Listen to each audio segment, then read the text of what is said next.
The network is pressuring Doug to bring ratings up.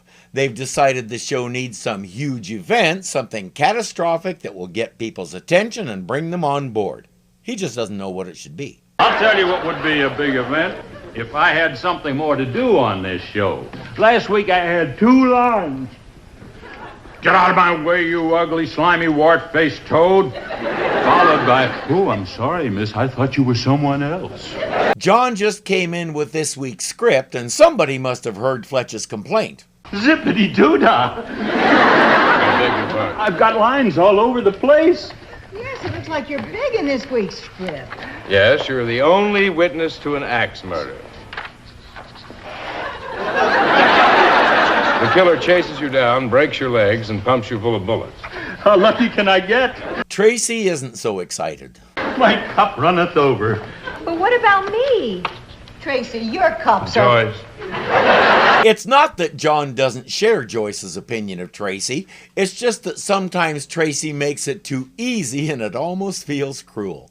Hey, Fletcher, this last scene is really powerful. You're lying in a hospital bed, and an undercover woman is trying to get the name of the killer from you. Yes. Undercover woman says, "Tell me, Chief, who did this to you? Just give me his name." And then you say, It was a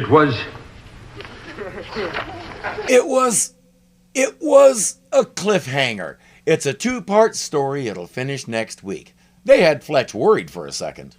the old chief isn't going to kick the bucket, is he? Fletcher, relax. They're not going to kill you. Hey, wait a second. That might be just the kind of event the network is looking for.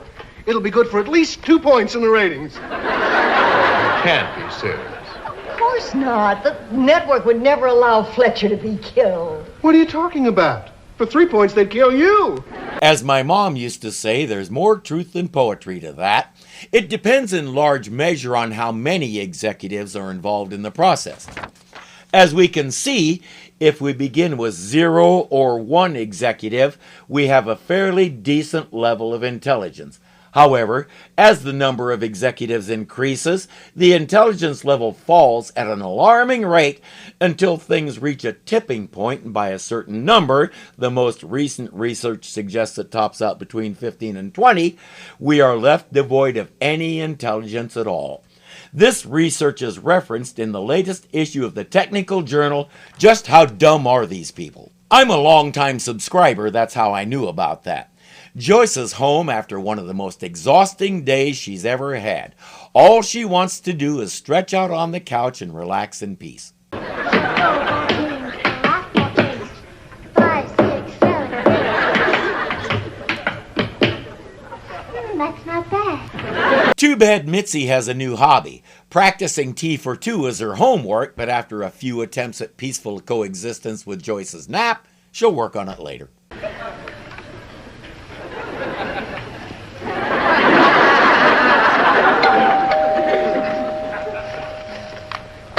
It's Fletch and his wife, Marion. She's doing all the talking.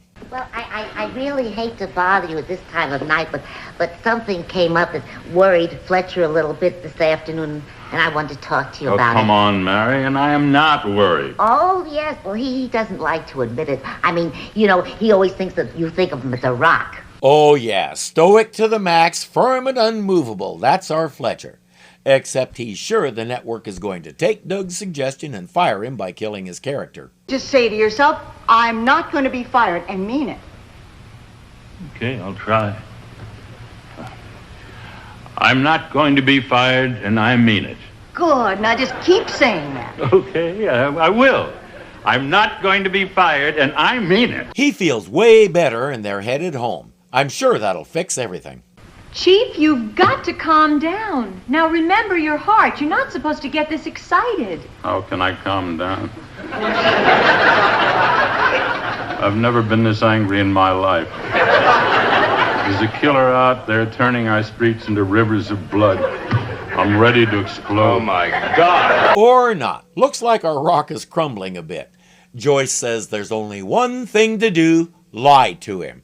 John says, I won't do that. Joyce says, then I will. Oh, Fletcher, I know you're worried about losing your job, but be sensible. Who in the world would they get to replace you? Would you have any idea how many actors they considered before they picked you for this job? How many? Well, thousands. Like who? Well, there was... Actually, it was John who interviewed them. Yes, she takes fiendish delight in doing that to John. He drops a couple of names, including John Wayne, and Fletcher is convinced. No way they'd fire a guy who beat out the Duke. Now let's do that scene. Chief, you've got to calm down. Now remember your heart. You're not supposed to be getting this excited. How can I calm down? I've never been this angry in my life. There's a killer out there turning our streets into rivers of blood. I'm ready to explode. Why, he's chopping people's heads off. He's strangling little old ladies. He's mugging little... I find myself wondering who told Fletch he could act in the first place and why he believed them. John, I did it. The network bought the idea. What? Doug, you can't be serious. Are you kidding? I'm a hero. Fletcher, did you hear the good news? What? You're going to die. Good news for whom? Now Fletch is more depressed than ever, but they have an episode to shoot, so may as well get the job done.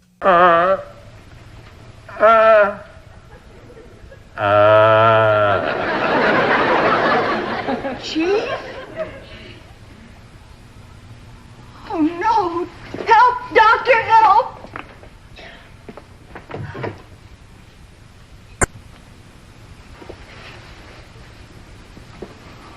Doug got his wish and he's a hero to the network. To the cast and crew of Undercover Woman, not so much. Are you satisfied, Doug?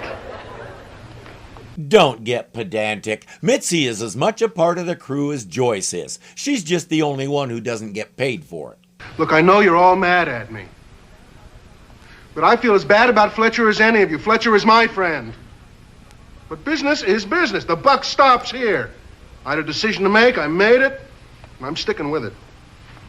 Doug, may I say something? Sure. Blow it out your ear. Language, Mitzi. This is a family show. She storms out. Hugo makes a few choice comments. Basically, Doug is in everybody's doghouse. And I do mean everybody. Someone's calling him on the phone. That was the network. We're being flooded with phone calls. People like the show. They hated it. They're furious because we knocked off the nice little old chief. Oh. The network wants to kill me. To the network. So he has infuriated the cast, the crew, the network, and the viewers. I had no idea Doug was that talented. He's been holding out on us. In any event, everybody wants the chief back, and they want it done right now. Doug, may I remind you that tonight, millions of people saw Fletcher beaten, stabbed, and riddled with machine gun bullets. He's been declared dead, deceased, passed on, late, no longer with us, and kaput. No fair reading from your pocket thesaurus, John. In addition, he's left every part of his body to science. How can we possibly bring him back to life? Well, John, it was my idea to kill him. This one, you figure out. That's another thing network people are really good at, passing the buck. Hello, ladies. Oh, my God. Chief, how can you be here? You're dead. No, I'm not. You're thinking of the old chief. He is dead. I am his twin brother. We went with the soap opera solution. Why not? Doug loves it. Just one question. What is it? Do you think he looks enough like the old chief? I refer you back to this chart to explain that question. There's one factor that the graph doesn't take into account. Doug is a 20-man committee all by himself.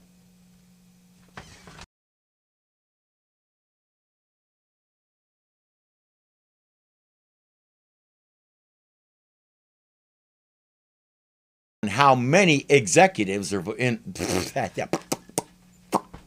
alarming rate until all right, rate until things reach. Oh, come on! This reaches. God, man! How do I keep doing that?